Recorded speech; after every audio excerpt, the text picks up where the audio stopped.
Hello నమస్తే welcome to my channel చిన్ని serial. So చిన్ని సీరియల్‌లో నిన్న ఇక మహి అయితే చిన్నిని కార్‌లో తీసుకొచ్చి వాళ్ళ కంపెనీ దగ్గర వదిలిపెట్టేసి నువ్వు ఇక్కడి నుంచి వెళ్ళు అని చెప్పి చెప్తాడనమాట. అదేంటి నువ్వు నన్ను అక్కడి నుంచి తీసుకొచ్చి ఇప్పుడేంటి నన్ను ఒక్కదానివే వెళ్ళు అని చెప్తున్నావు, నువ్వే నన్ను మా ఇంటి దగ్గర వదిలిపెట్టు అనగానే, ఏయ్ నేనేమైనా నీ డ్రైవర్ని అనుకుంటున్నావా లేకపోతే నీకు సర్వెంట్ని అనుకుంటున్నావా, నన్ను చేయమంటున్నావు ఈ పనులన్నీ అంటే, నువ్వు నాకు సర్వెంట్వి కాదు డ్రైవర్వి కాదు, నువ్వు నా తాళి కట్టిన మొగుడివి అని చెప్పేసి మళ్ళీ ఆ తాళి అయితే చూపిస్తూ ఉంటుంది.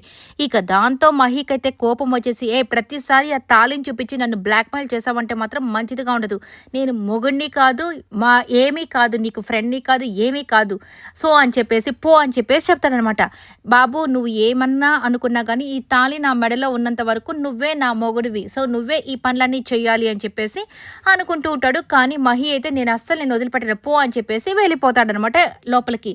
ఓహో ఇదేనా మహి పనిచేసే కంపెనీ అని చెప్పేసి చిన్ని కూడా ఓకే ఇది అర్థం చేసుకొని, ఎలాగైనా కానీ ఈ యొక్క ఆఫీస్లోనే నేను తనకి అసిస్టెంట్ మేనేజర్గా జాయిన్ అవ్వాలి, ఏదో ఒకటి చెయ్యాలి అని చెప్పేసి ఆలోచించుకుంటూ, సరే ఇప్పుడు మళ్ళీ తిరిగి వెనక్కి వెళ్ళి మా నాన్న ఉన్న చోటిని కనిపెట్టి, సో మా నాన్నని ఎట్లయినా కాపాడదామని చెప్పేసి ఒక ఆటో అతన్ని పిలుస్తుంది. ఆ ఆటో అతన్ని నన్ను పలానా చోటులో దింపంటే ఏ ఏ యొక్క స్ట్రీట్ మేడం అంటే, నాకు స్ట్రీట్ తెలీదు కానీ ఆ వెళ్ళే దారి తెలుసులే పద, ఆ స్ట్రీట్ నేమ్ తెలియకపోయినా అని చెప్పేసి ఆ ఆటోలోకి వెళ్ళిపోతుంది అనమాట.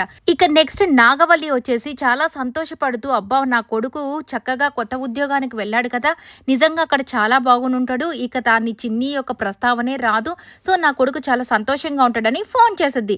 ఇక ఏంటి నాన్న ఎలా ఉన్నావు, కొత్త ఉద్యోగం ఎలాగుంది, నీకు మనసులో ఎటువంటి ఆలోచనలు లేవు కదా, ఇప్పుడు నువ్వు చాలా సంతోషంగా ఉన్నావు కదా అని ఫోన్ చేయగానే, ఎక్కడ మమ్మీ నాకు అసలు సంతోషమే లేకుండా చేస్తుంది ఆ చిన్ని అని చెప్పేసి అంటాడు.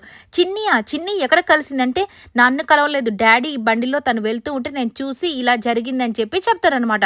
ఇక దాంతో నా మూడంతా స్పాయిల్ అయిపోయింది మమ్మీ, నేను అసలు చాలా టెన్షన్గా ఉన్నాను, నాకు అసలు ఏమీ అర్థం కావట్లేదు, నాకు మనశ్శాంతే లేదు అని చెప్పేసి ఇక వాడు చెప్పగానే, ఇక మన నాగవల్లికి అయితే ఇంకా టెన్షన్ మొదలైపోద్ది. ఏంటి చిన్ని వల్ల నాకు ఈ టార్చరు, నా కొడుకుని ప్రశాంతంగానే ఉంచట్లేదు అని చెప్పేసి చాలా బాధపడుతూ, సరేలే నాన్న నువ్వేం టెన్షన్ పడకు, నువ్వు కాన్సన్ట్రేషన్ నీ యొక్క జాబ్ మీద పెట్టు, దాని మీద కాదు అని చెప్పేసి చెప్తూ ఉండగానే, ఇక అక్కడికైతే దేవా అయితే వస్తాడు. ఇక ఫోన్ పెట్టేసిన తర్వాత దేవాతో మాట్లాడితే, ఏంటి దేవా ఏంటి బావా నువ్వు నీ యొక్క కారులో చిన్నిని తీసుకోబోతున్నావా అంటే, నువ్వు వాడి దగ్గరికి బాలరాజు దగ్గరికి చిన్నిని తీసుకోబోయి ఇద్దరిని కలిపి చంపేద్దామని మళ్ళీ అనుకున్నావా ఏంటి, నేను ఆల్రెడీ నీకు చెప్పాను కదా ఇలాంటి పిచ్చి పనులు ఏమీ చేయొద్దని, ఎందుకంటే ఇప్పుడు మహి ఈ విషయాలన్నిటి గురించి ఆలోచిస్తూ ఉన్నాడు, సో తనకి ఏదైనా చిన్న క్లూ దొరికినా కానీ మనము అనవసరంగా బుక్ అయిపోతాం, నీతో పాటు నేను కూడా బుక్ అయిపోతాను కదా అని చెప్పి అంటూ ఉండగా, నీకెవరు చెప్పారు నాగవల్లి అంటే, నాకు ఎవరో ఒకరు చెప్పారులే బావా, అయినా నీకు అసలు చాలా మంచి పని అయింది, నువ్వు ఎట్లకో చిన్నిని లోపలికి తీసుకోపోలేదు, ఇంకా జస్ట్ బయట ఉన్నప్పుడే మహి చూశాడు కాబట్టి సరిపోయింది, లేదంటే నువ్వు లోపలికి తీసుకుని వెళ్ళి సో అక్కడే బాలరాజు చిన్ని ఇద్దరిని చంపేస్తుండగా మహి కానీ ఆ ఇంట్లోపలికి కానీ వచ్చిందంటే మన ఇద్దరి పని అయిపోయిండేది, మన ఇద్దరి గురించి తెలిసిపోయిండేది, ఇక జన్మలో వాడు మనతో మాట్లాడుండేవాడు కాదు, సో ఏది ఏమైనప్పటికీ మంచి పనే జరిగింది, నువ్వు ఇంకొకసారి ఇట్లాంటి పనులైతే చేయకు బావా, నేను అన్నీ ఆలోచించే కదా ఇదంతా చెప్పాను, ఎందుకంటే రేపు శ్రేయాకి అలాగే మన మహికి ఇద్దరికి పెళ్లి చేసి వాళ్ళు హనీమూన్కి ఎక్కడో దగ్గరికి పంపించిన తర్వాత ఈ కార్యక్రమాలన్నీ పెట్టుకుంటే ఇలాంటి పనులు జరగకుండా ఉంటాయి, మధ్యలో మహి వచ్చి కాపాడడం లేకపోతే దానివల్ల ఎస్కేప్ అవ్వడం ఇవన్నీ జరగకుండా మనకు కూడా మెంటల్ టెన్షన్ లేకుండా ఉంటుందని నేను ఇదంతా ప్లాన్ చేస్తూ ఉంటే, నువ్వు ఆ ప్లాన్కి విరుద్ధంగా వెళ్ళి అనవసరంగా నువ్వు బుక్ అయిపోయి నన్ను కూడా బుక్ చేస్తుంటావు, ప్లీజ్ బావా ఇలాంటి పనులు చేయకు అని చెప్పగానే, సరే నాగవల్లి అని చెప్పేసి అనుకుంటాడనమాట. ఇక ఇక్కడ చూస్తే మన చిన్ని అయితే ఊరంతా తిరిగి ఆ యొక్క చోటైతే అస్సలు కనిపించలేదనమాట. మొత్తానికి అక్కడ ఆటో డ్రైవర్ పాపం పెట్రోల్ కూడా అయిపోయింది. ఇక ఆటో డ్రైవర్ వచ్చి ఆపేస్తాడు. ఏంటన్నా ఆపేసావంటే, అమ్మ నువ్వు ఎక్కడో అడ్రస్ సరిగా చెప్పట్లేదు, ఈ ఆటో తిరిగి పెట్రోల్ కూడా అయిపోయిందమ్మ అంటే, సరేలే అన్న సారీ అన్న అంటే, పర్వాలేదులేమ్మా పక్కనే పెట్రోల్ బంక్ ఉంది నేను పట్టించుకుంటాను అని చెప్పి ఆ అమ్మాయిని అక్కడ దింపేసి తనైతే వెళ్ళిపోతాడు. ఇక తీరా చూస్తే అక్కడ ఇంకొక కంపెనీ ఉంటుందన్నమాట, మహి వాళ్ళదే ఇంకొక కంపెనీ. అక్కడికి లాస్ట్ టైము విశ్వప్రసాద్ గారు అని చెప్పేసి మన దేవా వాళ్ళ ఫ్రెండ్ అనమాట. ఈ ఇద్దరు కలిసి పార్ట్నర్స్, వీళ్ళిద్దరూ కలిసి ఆ కంపెనీలని పెట్టింది. ఆయన అసిస్టెంట్ మేనేజర్ కోసం చూస్తున్నాడు కదా, సో ఆయన ఇంటర్వ్యూలు చేస్తూ ఉంటాడనమాట. ఆయన్ని చూసిందనమాట. అక్కడ చూసి, ఓ ఇది మహి వాళ్ళ ఇంకొక కంపెనీయా, ఈయనే కదా విశ్వప్రసాద్ అంటే, ఈయన్ని పట్టుకొని ఎలాగైనా నేను కానీ ఆ ఉద్యోగాన్ని సంపాదించాను అనుకో, అప్పుడు నాకు ఇంకా మహితోనే ఉండాల్సిన పని ఉంటుంది, హ్యాపీగా తను నన్ను చూస్తూ ఉండొచ్చు, తన మనసును మార్చొచ్చు, తనతోనే ఉండొచ్చు అని చెప్పేసి అనుకుంటుంది అనమాట. చెడు కాస్త మంచి అయిపోయినట్టు వాళ్ళ నాన్నని వెతకడానికి పోతే వాళ్ళ నాన్న దొరకకపోయినా ఈ విధంగా ఒక మంచి జరిగిందనుకోవాలి మన చిన్నికి. ఇక తనైతే లోపలికి వెళ్ళడానికి ప్రయత్నం చేస్తూ ఉంటుంది. ఇక ఈ విశ్వప్రసాద్ వచ్చేసి కొంతమందిని తీసుకొని లోపలికి వెళ్తాడు. ఇదే మీ లాస్ట్ రౌండ్, మీరు కానీ సరిగ్గా చెప్పకపోతే ఇక బాగుండదు. సో మీరులో ఎవరు బాగా చెప్పినా కానీ మిమ్మల్ని ఇక అసిస్టెంట్ మేనేజర్గా పెట్టేసుకుంటారని ఇంటర్వ్యూ స్టార్ట్ చేస్తాడు.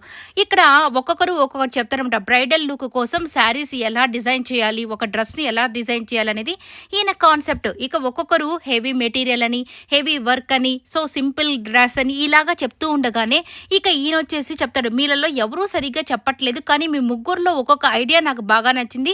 సో సింపుల్ వర్క్ ఉండాలి, అలాగే హెవీ ఎంబ్రాయిడరీ ఉండాలి, సో మంచి క్లాతింగ్ ఉండాలి, ఇవన్నీ కలిపి మనం ఒక మంచికి డ్రెస్ని చేద్దాము అని చెప్పి చెప్తూ ఉండగానే ఇక చిన్ని వచ్చేసి లోపలికి, అది మంచి పనే కాదు, అలా చేస్తే మీ కంపెనీకి నష్టం జరుగుతుందని వాయిస్ వినబడుతుంది. ఇక విశ్వప్రసాద్ అని ఆయన, ఎవరు నా కంపెనీలోకి వచ్చి మేం చేసే ఆలోచన మంచిది కాదని చెప్తున్నారని చెప్పగానే ఇక చిన్ని ఎంట్రీ ఇస్తుంది అనమాట. సారీ సార్, నన్ను క్షమించండి, మీరు ఇలా చెప్తూ ఉంటే మీ కంపెనీకి చెడ్డ పేరు వస్తుంది కదా అని చెప్పేసి వినలేక నేను ఇక్కడికి వచ్చాను సార్, నన్ను క్షమించండి, నేను కూడా ఇంటర్వ్యూ కోసమే వచ్చాను సార్ అని చెప్పి అంటదనమాట. ఇంటర్వ్యూ కోసం వస్తే మంచిదేనమ్మా, కానీ చెప్పా పెట్టకుండా ఇక్కడ కంపెనీలోకి రావడం తప్పే కదా అంటే, అవును సార్ తప్పేను, అయినా నాకు ఒక ఐడియా ఉంది, మీరు చాలామంది రిచ్ పీపుల్ కోసం మాత్రమే చూస్తున్నారు. మన ఇండియాలో కొన్ని పాపులేషన్ ప్రకారం సో 20% మాత్రమే రిచ్ పీపుల్ ఉంటారు, 60% మిడిల్ క్లాస్ వాళ్ళు ఉంటారు, ఇంకొక 20% మాత్రం ఇంకా లోవర్ క్లాస్ వాళ్ళు ఉంటారు. సో మీరు రిచ్ పీపుల్ కోసము హార్డ్ మెటీరియల్, సో ఎక్కువ మనీని పెట్టి ఎక్స్పెన్సివ్గా తయారు చేస్తే 20% పీపుల్ మాత్రమే కొనగలరు. అదే మీరు 60% పెట్టి 60% పీపుల్ కోసం ఆలోచించి కొంచెం తక్కువ బడ్జెట్లో ఒక శారీని కానీ తయారు చేస్తే సో 60% పీపుల్ అయితే దాన్ని కొంటారు. అలాగే లోవర్ మిడిల్ క్లాస్ వాళ్ళు కూడా కనీసం దాన్ని కొనేదానికి ఎఫర్ట్ చేస్తారు. అప్పుడు 70% అవుతుంది కదా, సో అప్పుడు మనకు ప్రాఫిట్ వస్తుంది, అలాగే మనకు అనుకున్న దాన్ని రీచ్ అవ్వగలం. అదే మనం 20% వాళ్ళ కోసమే చూస్తే ఎక్స్పెన్సివ్ అవుతుంది, కొనేవాళ్ళు తక్కువ అవుతారు, మన కంపెనీకి కూడా లాస్ వస్తుంది కదా అని చెప్పగానే ఇక అందరూ క్లాప్స్ కొట్టి, వావ్ సూపర్ అమ్మా, నువ్వు అసలుకి నిజంగా నువ్వు అమేజింగ్ అని చెప్పేసి, నేను అసిస్టెంట్ మేనేజర్ కోసం నేను చూస్తున్నాను, నువ్వు పర్ఫెక్ట్, ఇదే కొత్తగా మాకు కొత్త డిప్యూటీ సీఈఓగా మా తెలిసిన అబ్బాయి జాయిన్ అయ్యాడు, తనకి నువ్వే మేనేజర్గా ఉండాలి, ఇక మీ ఇద్దరు కలిసి కంపెనీని ఏ లెవెల్కి తీసుకుని వెళ్ళాలో ఆ లెవెల్కి తీసుకుని వెళ్ళాలని చెప్పేసి తనని అపాయింట్ చేస్తాడనమాట. ఇక చిన్నీకి వచ్చేసి, సార్ ఇంకొక రిక్వెస్ట్ సార్, ఆ సార్ కూడా నన్ను మళ్ళీ ఇంటర్వ్యూ చేసి నేను సెలెక్ట్ అవ్వలేదు అని చెప్తే మరి ఎలా సార్ అని చెప్పగానే, ఇంకెవరు నిన్ను ఏమీ అనరమ్మా, ఇంకెవరు ఇంటర్వ్యూ చేయరు, నేనే ఈ కంపెనీలకి ఎవరినైనా ఇంటర్వ్యూ చేసి పంపించేది, కాబట్టి నేను చెప్పానంటే ఇక నువ్వు సెలెక్ట్ అయిపోయినట్టే, రేపే నీ ఆర్డర్ వస్తుంది, నువ్వు ఇంకా ఆ అపాయింట్మెంట్ ఆర్డర్ తీసుకుని అక్కడికి వెళ్ళి జాయిన్ అయిపోవడమే అని చెప్పి చెప్పగానే థ్యాంక్ యూ సార్ అని చెప్పేసి అనుకుంటూ ఉంటుంది. ఇక వాళ్ళ అమ్మా నాన్న, చిన్ని వాళ్ళ అమ్మా నాన్న టెన్షన్ పడుతుంటారు, ఏంటి చిన్ని ఇంకా రాలేదు అని చెప్పి చెప్తూ ఉండగానే ఇక చిన్ని అయితే వచ్చేస్తుంది అనమాట. ఇక అమ్మ నాన్న నేను చాలా హ్యాపీగా ఉన్నాను, నాకు మహి వాళ్ళ కంపెనీలోనే జాబ్ దొరికిందని చెప్పగానే, అదెలా నీకు జాబ్ ఇచ్చారే, ఇక వాళ్ళు నిన్ను చూడగానే మండిపడుతుంటే నీకు జాబ్ ఎవరు ఇచ్చారంటే, నేను ఎలాగోలా సంపాదించానులేమ్మా, నీకెందుకు టెన్షను అని చెప్పగానే మహికి ఇంకా తెలియదు నేను అసలు అక్కడ జాయిన్ అయిన విషయము అని చెప్పి చెప్పగానే, మరి రేపైనా తనని చూస్తాడు కదా, తను తీసేస్తాడు కదా అంటే, నేను ఎలాగోలా చేసుకుంటాను, మీరేమీ టెన్షన్ పడకండి అమ్మా నా గురించి అని చెప్పి చెప్పగానే వాళ్ళ తమ్ముడు కూడా, అవునమ్మా అక్క ఏదైనా సాధించగలదు, కాబట్టి మీరేం టెన్షన్ పడకండి, అక్క సంగతి అక్క చూసుకుంటుంది అని చెప్పేసి చెప్తుందనమాట. ఇక రేపటి నుంచే చూడాలి వీళ్ళిద్దరిది ఆ యొక్క ఆఫీస్లో ఏం జరగబోతుంది అనేది. సో ఇక చిన్నీని చూడగానే మహి ఏ ఎత్తున లేస్తాడో మనకు అందరికీ తెలిసిందే కదా, ఇక వీళ్ళ ప్రయాణం ఎలా కొనసాగుతుందో అనే దాని గురించి అందరూ ఎదురు చూస్తూ ఉన్నారు. ఇక ఈ వీడియో అంతా కూడా మీకు నచ్చినట్టయితే లైక్ చేయండి, షేర్ చేయండి, కమెంట్ చేయండి, సబ్స్క్రైబ్ చేసుకోవడం మర్చిపోకండి.